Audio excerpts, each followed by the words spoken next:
Census की matangda lenga की फिरेब अमा Hayeng फाउबगी मनुंगदा खंगहनद्रबदी मियामना चंगसनगदबा खोंगजंग सिंह Hayeng लाउथोकलगनी हाइना campaign for just and fair delimitation JFD ना चेक्सन वा थमलकले वाफम असी JFD ना थौबाल कैथल फंबी मथक मखा पुनबा अमदे Meitei community joint coordinating committee 18 club न सेलगा थौबाल कैथल द पांगथोखिबा मियामगी खन्ना नैनबगी मिफम अमदा JFD की कन्वेनर जितेंद्र निंगोंबना फोंदोखिबने सेंसस तौद्रिंगैदा NRC हाना अपडेट तौगदबनी हाइबगी मतंगदा पांगथोखिबा मिफम मदुदा जितेंद्र निंगोंबना हाई स्टेट असिदा हुरान लोनादा चंगसिनदुना लेसिनख्रबा मिटोप मियानचा सिंह तकथोकनबा NRC अपडेट तौरबा मतुंगदा सेंसस तौगनी हाइबगी जब चाबा फिरेबमा मणिपुर लेंगांगना लौरबा मतुंग ऑगस्ट 3 फाउबगी मनुंगदा मियामदा लाउथोकनबा JFD यावना सेमखिबा टास्क फोर्सना मतम थाखिबने हिरम असिगी मतंगदा लेंगाकी माइकैदिगी जब चाबा फिरेबा मता खंगलकपा लेट्रे करिगुंबा Hayeng फाउबगी मनुंगदा लेंगाकी माइकैदिगी पाउखुम पिरक्तबा तारबदे मियामना चंगसनगदबा खोंगजंग लाउथोकनबा सेम साबा लोइरे लोइनना JFD task फोर्सना चंगसिलकपा खोंगजंग सिंगदा लमदम असिदा लैरिबा मियामनासु सौगतपियु हाइना महाकना फोंदोखे महाकना मखाताना high मणिपुरदा थोकलिबा लानसी cookie अमदे Meitei अनिगी मरक्ता थोकपा लान नते लान असिदि मणिपुर थुगाइबा पांबा अमदे मणिपुर कनबा पांबा मियोय कांगलुप अनिगी मरक्ता थोकपा लानने कुकी खुदिमक लान पामदे मपाल लमदगी नारोलदा चंगसिलखिबा चिन कुकी नार्को टेररिस्ट सिंगना लमदम असिगी येलो मी सिंगदा लंदारकपने नारोलदा चंगलकपा मिटोप सिंगना चिंगी मफम कयादा खुंदा लेतादुना लेसिलबा मतुंगदा चिंगमाई कया कोकथोक्तुना पॉपी प्लांटेशन तौरगा फंगलकपा सेनफमना लैबा खुत्सु खुलाई सिंग सिजिन्नरगा मिचम मियामदा लंदादुना मखोइगी ओइबा सेपरेट एडमिनिस्ट्रेशन अमा सेमनबा होनरकलिबा असिदा लेंगाकसिना करिसु तौबा ngamdana leide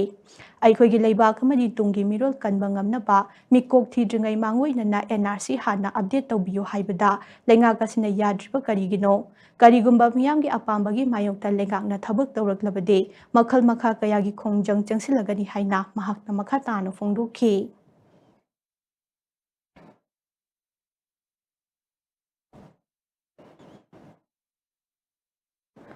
NRC अपडेट तौद्रिंगैदा लेंगाकना नमदुना हाउस लिस्टिंग चथरकलबदी मदुदा थोलकपा अफफदगी टेक्चाव खुदिंगमक सेंटर अमसुंग स्टेट लेंगाकना पुगदबनी हाइना लुप कुनमरीना चेक्सिन वा थमलकले सेंसस पांगथोक्ट्रिंगैदा NRC अपडेट तौनबा JFD ना चथरिबा कैंपेन अदुगी सरुक अमा ओइनंगसे अमकिल नुपी समाज तमी जिंगमी मचालैमा इचल कादा मपी काउंसिल निम्पाल यावना लुप सिंग असिगा चटमिनरिबा लुप कुनमरीना कोनुंग ममांगदा लैबा कादागे ऑफिसदा हिरमसिगा मरी लेनना पाउगी मिफम अमा पांगथोखे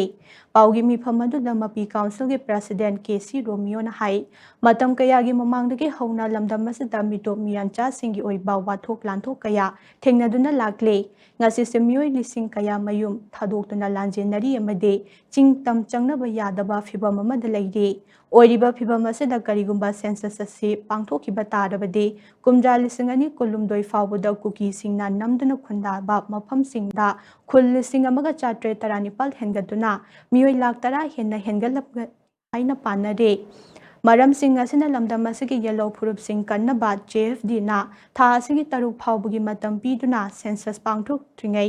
NRC अपडेट तौगदबनी हाइरिबा वाफम असि तराइना लौबु चुमलोय करिगुंबा लेंगागसिना नमफुदा हाउस लिस्टिंग की थबक तौरकपा तारबदे थोलकपा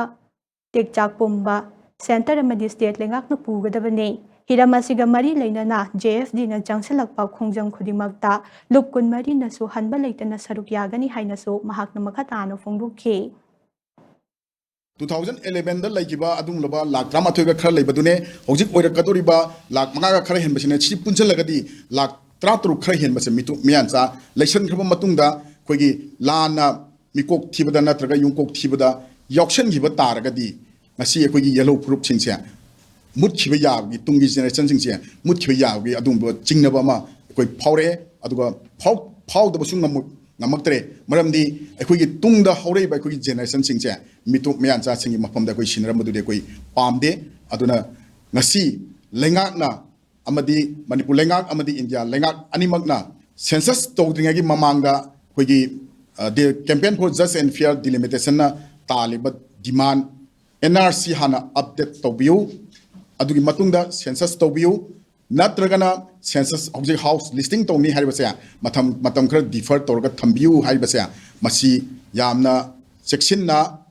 अमदी यामना लुमना लौबियु